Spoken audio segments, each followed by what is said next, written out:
నిన్నటి దినం తిరుమల తిరుపతి దేవస్థానం నూతన పాలక మండలి సభ్యులు అలాగే నూతన పాలక మండలి చైర్మన్ గారు ఒక గొప్ప మంచి పరిణామం 6 నెలల తర్వాత సుదీర్ఘమైన అధికారం వచ్చిన 6 నెలల తర్వాత ఒక మంచి నిర్ణయం తీసుకొని గతంలో ఎప్పుడైతే ఏ అంశాలపైనైతే జనసేన పార్టీ పోరాటాలు చేసిందో అవన్నీ కూడా నిన్నటి దినం వాళ్ళు మాకు గ్రీన్ సిగ్నల్ ఇచ్చారు. సంతోషకరం.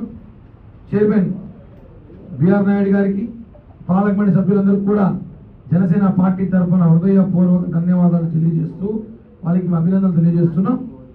ఇప్పుడు విషయాలకు వస్తే జనసేన పార్టీ అధ్యక్షులు ఈ రాష్ట్ర డిప్యూటీ సీఎం పవన్ కళ్యాణ్ గారు ఒక మాట చెప్పారు తిరుపతి ఎన్నికల్లో.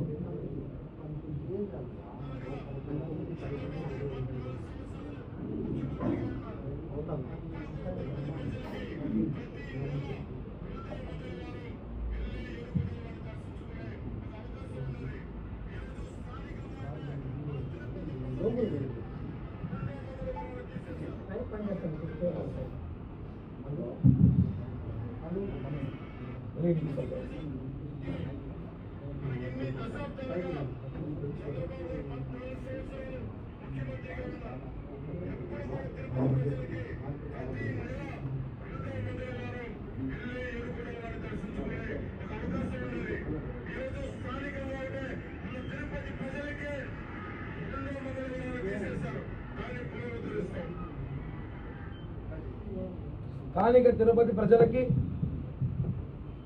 గత వైసీపీ ప్రభుత్వంలో దర్శన భాగ్యం కల్పించలేదు. పవన్ కళ్యాణ్ గారు ఎన్నికల సమయంలో తిరుపతి ఇదే 4 కల మండపం కూడా ప్రజలకు హామీ ఇచ్చారు. అధికారం రాగానే ప్రతి మంగళవారం మొదటి వారంలో స్థానికులకు దర్శన భాగ్యం కల్పిస్తామన్నారు. ఇచ్చిన మాట ప్రకారం ఆయన చంద్రబాబు గారితో మాట్లాడి టీటీడీ చైర్మన్ గారితో మాట్లాడి తిరుపతి ప్రజలకు ఒక ఆశ. మన స్థానికులు ఈరోజు షిరిడీకో అయ్యప్ప టెంపుల్కో ఇంకో టెంపుల్కో పోయినా స్థానికులకు ప్రియారిటీ ఇచ్చేవాళ్ళు. కానీ తిరుమల తిరుపతి దేవస్థానం అది జరిగేది కాదు. చాలా బాధాకర విషయం. అలాంటిది స్థానిక ఆధార్ కార్డుకి శ్రీవారి దర్శన భాగ్యం కల్పించడం పవన్ కళ్యాణ్ గారికి మనస్ఫూర్తిగా తిరుపతి ప్రజలు మనం అందరం ఇక్కడ పుట్టి పెరిగాం కాబట్టి రాజకీయాల పాటు అతీతంగా ఈరోజు పవన్ కళ్యాణ్ గారికి అందరూ అభినందనలు తెలియజేస్తున్నారు. జనసేన పార్టీయే కాదు వైఎస్సీపీలో ఉన్న నాయకులు కూడా పవన్ కళ్యాణ్ గారికి అభినందనలు తెలియజేస్తున్నారు. అంటే ఇది గొప్ప చరిత్రాత్మక నిర్ణయం. ఇది పవన్ కళ్యాణ్ గారు తిరుపతి స్థానికులకు దర్శన భాగ్యం కల్పించడం నిజంగా పవన్ కళ్యాణ్ గారికి రాష్ట్ర ముఖ్యమంత్రి వారికి మేము మనస్ఫూర్తిగా ఇద్దరికి కృతజ్ఞతలు తెలియజేస్తూ నిన్న పార్లమెంట్లో అనేక అంశాలు చూసాం. ముఖ్యంగా విశాఖ శారదాపీఠం జనసేన పార్టీ అధికారంలో వచ్చిన 3వ రోజే విశాఖ శారదాపీఠం కాడికి వెళ్ళాం. అక్రమ కట్టడాలు కట్టారు. 5,000 స్క్వేర్ ఫీట్ అక్రమంగా నిర్మించుకున్నారు. 6 అంతస్తులు 5 స్టార్ భవనం కట్టుకున్నారు. దీన్ని కూల్చేయాలని చెప్పి అప్పుడు మేము అక్కడ నిరసన వ్యక్తం చేస్తే మీడియా ద్వారా రాష్ట్రం అంతా కాదు దేశం అంతా చూసి స్పందన వచ్చింది. పవన్ కళ్యాణ్ గారి దృష్టికి తీసుకెళ్ళాం.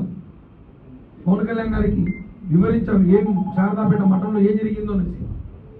దాని మీద వెంటనే ఎండోమెంట్ కమిషనర్ గారు నెల క్రితము ఆ మఠంని యథావిధిగా ఉండకుండా కూల్చేయాలి, మొత్తం అనుమతులు లేవు అని చెప్పి క్లారిటీ ఇచ్చారు. కానీ టీటీడీలో కొంతమంది అధికారులు ఆ మఠానికి ఒత్తాసు పలికారు. కొంతమంది అధికారులు లీవులు పెట్టి మరీ వెళ్ళిపోయారు. ఈ విషయాన్ని నిన్న పొద్దున 9:45 టీటీడీ చైర్మన్ బిఆర్ నాయుడు గారు కలిసి వినతి పత్రం ఇచ్చారు. సార్, శారదాపీఠ మఠంలో అక్రమ కట్టడాలు కట్టారు. తిరుమలలో అక్రమ కట్టడాలు ఇప్పుడు శారదాపీఠ మఠం కానీ కూల్చకపోతే దాని చర్యలు తీసుకోకపోతే భవిష్యత్తులో అక్రమ కట్టడాలు ఇంకా వస్తాయని చెప్తే వెంటనే స్పందించారు టీటీడీ చైర్మన్ గారు. ఈరోజు బోర్డులో గురించి మాట్లాడతామన్నారు. వెంటనే శారదాపీఠ మఠం పైన చర్యలు తీసుకుంటామని చెప్పి హామీ ఇవ్వడం చాలా సంతోషంగా ఉంది. అదేవిధంగా టూరిజం టికెట్లు మనం చూసుకుంటాం. ఇదే ప్రెస్ క్లబ్లో వారం క్రితం నేను టూరిజం గురించి మాట్లాడా. 400 కోట్ల స్కామ్ జరిగింది టూరిజంలో. రోజా, పెద్దిరెడ్డి వర్గీయులు ధనంజయ రెడ్డి, మల్లారెడ్డి, ఇక్కడున్న ఎవరైతే డివిఎం ఉన్నారో వీళ్ళంతా కలిసి డబ్బులు పంచుకున్నారు. ఆధారాలతో పాటు సిబిఐకి అప్పగిస్తానని చెప్పి నేను ఇదే ప్రెస్ మీట్లో చెప్పాను. ఒకటి గుర్తుపెట్టుకోవాలి, భక్తులకి ప్రజలకి జనసేన పార్టీ ఎప్పుడు అండగా ఉంటుంది. శ్రీవారి భక్తుల విషయంలో టీటీడీ స్కామ్ 400 కోట్ల టికెట్లు కొట్టేసి అలా చెబితే చాలా మంది ఎలా జరుగుతుంది అన్నారు. ఆధారాలు ఉన్నాయి కాబట్టి టీటీడీకి ప్రభుత్వానికి సమర్పించాము. నిన్నటి దినం టూరిజం టికెట్లు పూర్తిగా రద్దు చేశారు. దానికి సంతోషకరం. జనసేన పార్టీ తీసుకున్న మేము జనసేన పార్టీ తరఫున మేము జరిగిన స్కామ్ను బయటపెట్టడం, నిజమైన భక్తులకి టీటీడీ టికెట్లు అందాలని చెప్పి